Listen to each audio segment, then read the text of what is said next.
This is the news, but the problem is there's too much news. There's too much news. I don't even know where to begin. I suppose we need to begin in the USA. When was the last time you listened to the birds? Because a little birdie told me, why was there a wee shindig at the White House? They were celebrating the 250th birthday of Donald Trump. So Donald Trump celebrated his 250th birthday this weekend. And what do you get for the man who has everything? Well, you can give him £2 billion worth of crypto scam money.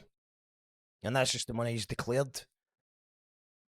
And also, but it's not enough. It's not enough. I mean, what's 2 billion to a man with billions and billions and billions and billions and billions and billions and billions and billions and billions and billions and billions and billions and billions and billions and billions and billions and billions and billions and billions and billions? So how about changing the rules of an entire sport? And that's what he's done. He's just admitted to doing. He had a USA player was correctly sent off, and Donald Trump proceeds to tell everyone nobody knows more about sports than him. Like it. So I saw the play, and I'm a person that loves sports and was a good athlete, and I understand sports really well, really well. But he doesn't understand what a red card is. Decision to red card. I didn't know what the hell a red card was. When I found out, I said, you got to be kidding. Yet he decides to phone the guy for FIFA. You know the guy. You know the guy. Today I feel African.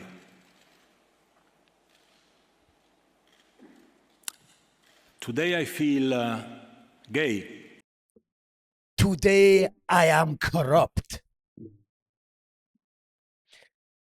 The fact that Donald Trump is interfering with the actual games of football, the laws of the game, who is suspended, who is not, comes as no surprise. For anyone who listened to Donald, Where's Your Morphy by Jackal Trades last month, you would have heard that prediction. The FIFA prize winner, only goal was brown envelopes, turned the news into the soaps. Now he's coming for our sports. President VAR in the referee's ear, another penalty to USA, oh dear.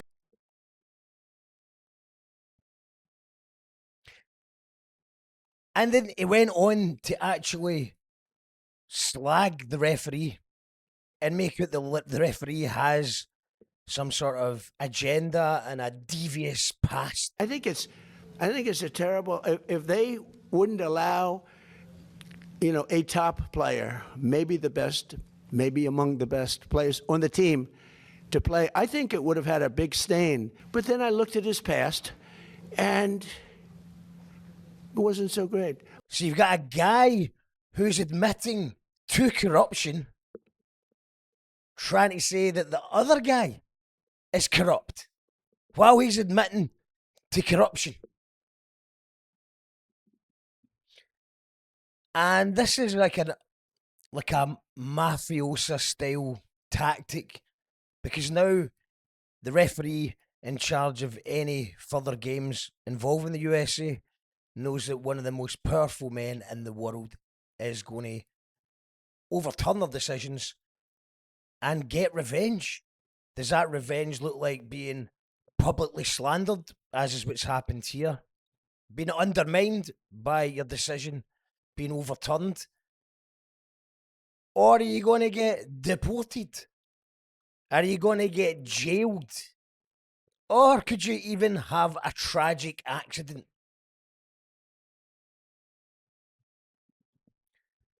So just to recap, the guy who says he knows everything about sports doesn't know what a red card is, incorrectly decides that a decision is wrong because it doesn't benefit his team, phones up the corrupt FIFA to tell them to change the decision, and then basically threatens a referee and any other referees who might even consider giving a decision against the USA.